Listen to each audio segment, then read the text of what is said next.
To my channel. ഇന്ന് ഞാൻ ഉണ്ടാക്കുന്ന മസാല കൂട്ട് എങ്ങനെയാണെന്ന് കാണിച്ചു തരാം. അതിന് പെരിഞ്ജീരകം, തക്കോലം, കറുവാപ്പട്ട, ഗ്രാമ്പൂ, ഏലക്ക, ഈ സാധനങ്ങളാണ് ഞാൻ ഉപയോഗിക്കാറ്. 1 കിലോ പ്രൊപ്പോർഷനിലാണ് സാധാരണ. 1 കിലോ പെരിഞ്ജീരകമാണെങ്കിൽ 250 തക്കോലം, 250 ഗ്രാമ്പൂ, 250 പട്ട, 250 ഏലക്ക, അങ്ങനെയാണ് എടുക്കാറ്. ഇതിലിപ്പോൾ ഞാൻ 250 പെരിഞ്ജീരകമാണ് എടുത്തിരിക്കുന്നത്.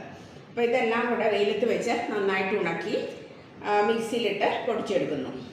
ഉരുളിയിലിട്ട് ചൂടാക്കി പൊടിക്കാം എന്നൊക്കെ പറയും. എന്നാലും അത് എനിക്ക് അതിൻ്റെ ആ മണവും ഗ്യാസൊക്കെ പോകുന്നുള്ളതുകൊണ്ട് പൊതുവെ വെയിലത്ത് വെച്ച് ഉണക്കിയിട്ടാണ് ഞാൻ പൊടിക്കുക.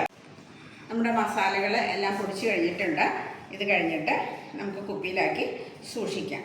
കുറേ അധികം പൊടിച്ച് വയ്ക്കാതിരിക്കുകയായിരിക്കും എപ്പോഴും നല്ലത്. അതിൻ്റെ മണമൊക്കെ പോകും, ആവിയായി പോകും. പിന്നെ പറയാൻ ശ്രദ്ധിക്കേണ്ട ഒരു കാര്യം, ഏലക്കയുടെ തൊലി കളഞ്ഞിട്ട് പൊടിക്കുകയാണെങ്കിൽ നല്ലതാണ്.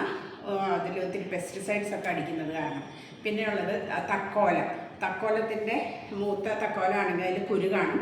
ആ കുരു പൊളിച്ച് കളഞ്ഞിട്ട് വേണം നമ്മൾ ഉപയോഗിക്കാനായിട്ട്. അപ്പോൾ നമ്മുടെ മസാല കൂട്ട് തയ്യാറായിട്ടുണ്ട്. So thank you for watching.